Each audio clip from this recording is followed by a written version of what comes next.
So next up is our Connect to Purpose speaker, and I am very honored to introduce Ruth Peterson, Aaron's sister. She's a proud big sister of Aaron, a recent organ donor whose legacy has brought her to volunteer with us from Iowa Donor Network. So let's welcome her.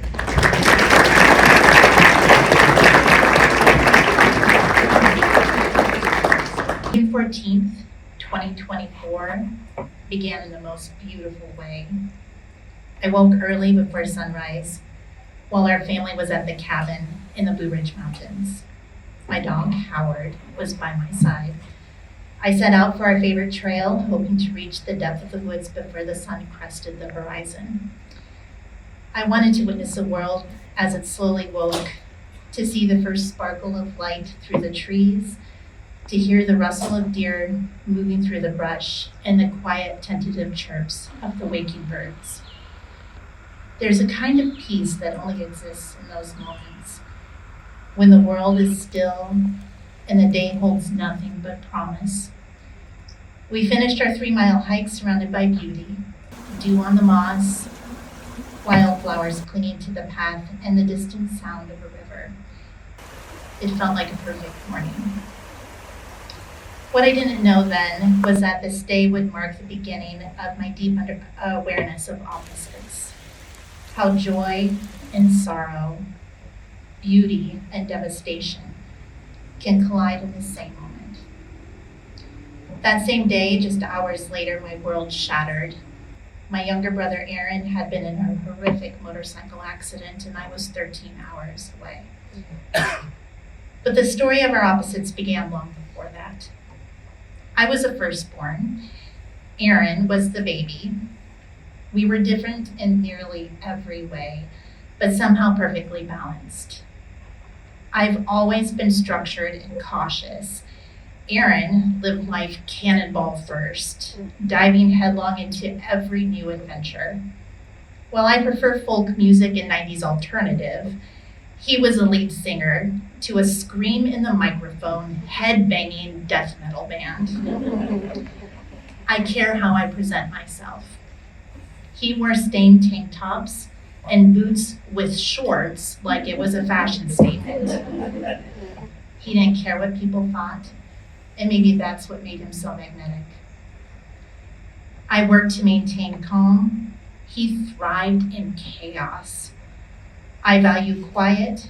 He filled every room with sound, energy, and laughter, and people always remembered him. He left his mark. June 14th marked the moment when opposites no longer felt like personality traits, but something much more profound. At 11:02 a.m., a car pulled out in front of Aaron as he was riding his motorcycle. His 10-year-old daughter was on the back. In his final moments, he protected her, absorbing the impact, softening the blow, ensuring that she walked away with only minor injuries. As she was released from the hospital the next day, Aaron was declared brain dead. Joy and grief, life and loss, another devastating pair of opposites. Then came something we didn't expect. The news that Aaron had registered as an organ donor. We didn't know. His decision changed everything. In the midst of our shock and despair, we were introduced to Lindsay, our Iowa Donor Network family advocate. I don't think I can fully describe what her presence meant to us. In the chaos of those days, Lindsay was a quiet anchor, calm, steady. She didn't try to fix our pain. She just stood with us in it. She explained what was happening, gently guided us through the process, and gave us moments of peace when everything felt like it was crumbling. June 19th, we walked with Aaron down the hallway for the hero walk. The air was heavy. The grief in our chests made it hard to breathe. As his hospital bed rolled around the corner and disappeared from view, I envisioned a second hallway, one that I couldn't see, one filled with light, with hope, with people who had been waiting for a miracle and they were about to receive it. That moment became a heartbeat of a video I posted on TikTok. In it, I said, in our time of grief, someone is celebrating. We wonder how to go on without while they hope for what is coming. We received the worst phone call while they received the best. Opposites. The video went viral, but what mattered most were the comments. From the recipients, the donor families, from strangers who simply wanted to say thank you.